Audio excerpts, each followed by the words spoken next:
Moving the planet to an electrified net zero would need almost unimaginable quantities of materials for the wind turbines, solar panels, electric motors and batteries, all of which would, ironically, have to be mined using fossil fuels. Copper is one of the elements that will be needed most, as it is heavily used due to its low electrical resistance. But even that fairly abundant element will need to be mined at a rate not seen in history if we're going to extract enough of the stuff to complete electrification in such a short time, but that's a story for a future video. Because EVs require such a vast amount of power to charge them, the cables need thick copper conductors to carry the large electrical current required. And now some criminal elements in our society have found an easy way to make a quick buck from that copper in the charging cables, which, as we'll see in this video, are now a target for theft. Welcome back to MGUY, British engineer and lawyer turned Sydney YouTuber. Please be sure to like, share and subscribe, hit the notification bell and drop a comment down below. I don't know if you've ever watched The Wire, but Bubbles and his sidekick Johnny Weeks have a habit of stealing copper pipe off the back of a lorry and then selling it to builders for drug money. Well, in our electrified world, it's not so much copper pipe as copper wires that are proving a target for theft, as this report explains.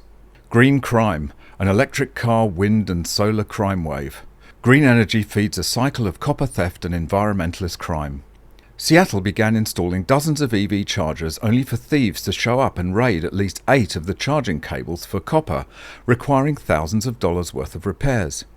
In response, the city is planning to put the chargers high up on poles that can be only lowered by an app.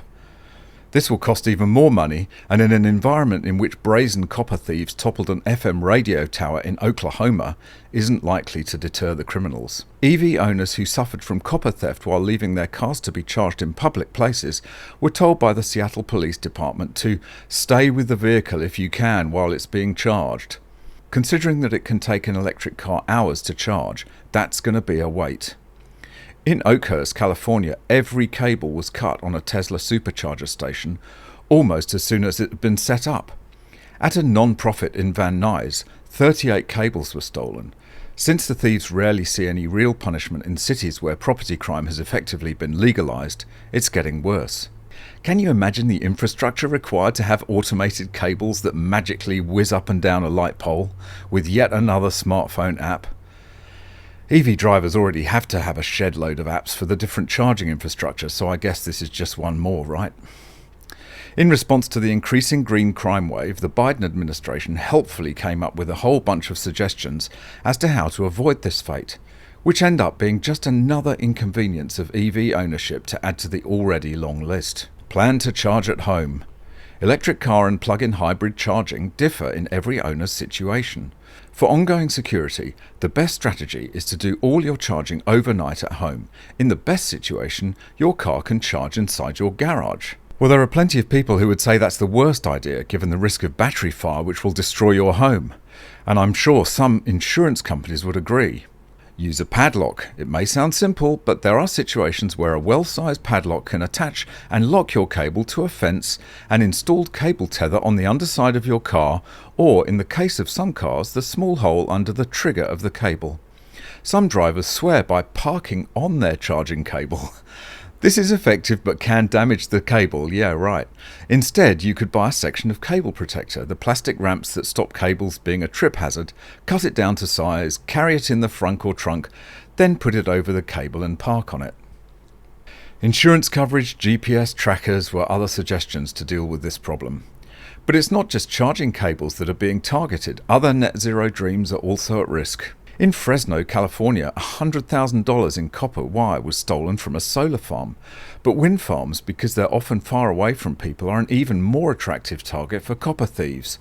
And wind turbines have massive amounts of copper in them, making them even more desirable.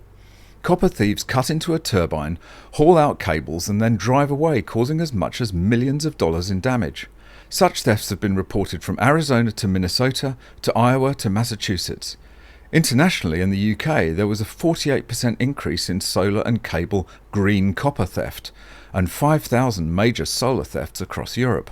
And the thieves are then selling it to recyclers, often using the proceeds to buy drugs. It's tragic that so many US cities seem to have such terminal drug problems that users are forced to steal copper in order to feed the habit. But yet again, we are seeing the unintended consequences of a too rapid transition forced on us by a top-down, government-mandated approach. That's it for this video. Thanks very much for watching. I hope you enjoyed it. Drop a comment down below and let me know what you think. If you have any tips or stories, you can hit me up on Twitter, email or Instagram, and I look forward to seeing you in the next one. Bye for now.